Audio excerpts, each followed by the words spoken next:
Amplify your passion for the guitar for a few dollars per month.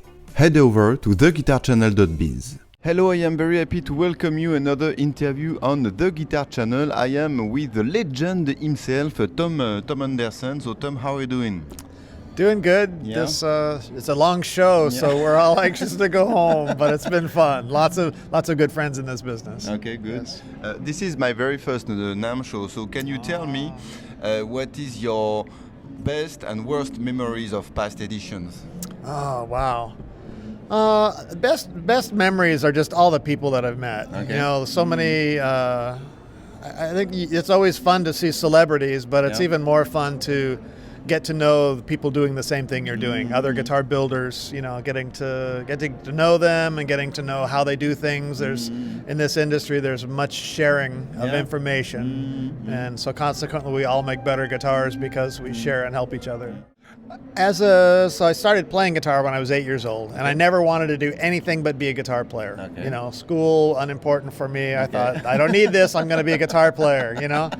And so as a teenager, I started, in the 60s, late 60s, I started taking apart my guitars, you know, making a humbucking pickup out of 2 single coils, you know, trying to make something new, you know, and that just evolved into doing more repairing guitars for friends. And then in my early 20s, I decided that I was going to get married, and maybe being a musician wasn't a good job. So then I got more into full-time guitar working. I had met Dave Schechter back in the early 70s, I guess, and he was doing repairs on guitars. And then he started a company, and I went to work with him. And he was a big influence in my life in many ways. Partly because he was a guitar builder, but also he had a very incredible ability to look at something and see what it would take to make it work better. You know, guitars, cars, everything. He was just he's a Problem solver. Such a problem solver, yeah, and very humble person as well. So it was just I think I learned most from him was looking at something and seeing not what's wrong with it. You know, he was never, it's not like a negative, but it was looking, hey, if we did this differently, it would be even better. And that's how our company grew. It was, we started with basic Fender looking things and said, what if we do this differently? What if we do this differently? And to this day, we look at what we do every day and say, what could we be doing differently that would make this better or make it more consistent so that everyone was better? Because the worst thing for me would be someone to say, oh, this one's a really good Anderson. I don't want there to be one really good one and 2 bad ones. I want them all to be really good. To have the consistency, to have a good quality. Consistency is very important to me. And what has changed in the way you build guitars between the very first Tom Anderson and the one now?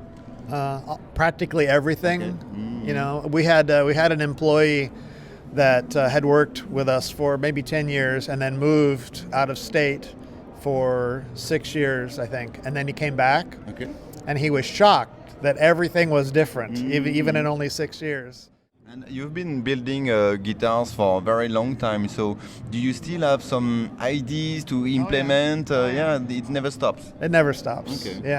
People always ask, when are you going to make basses? And I say, I'm not a bass player. I'm not done with guitar, I need to... I'm like, well, I'm a guitar player, so... I mean, this started with me trying to make guitars for me to play, you know, what I want to have. And it just keeps going because I still play and I still love playing guitar, so I love trying new things and refining things so that I can be even a happier guitar player. Conclusion, what would be your word of wisdom to share? Oh, find something to do that you really love. I tell my kids, you know, I said, don't think about how much money you're going to make. Just think about what you love to do. And if you do something that you love to do, you'll have enough money. You'll be good at it and you'll have enough money. But I know too many people who have high-paying jobs that are very unhappy every day.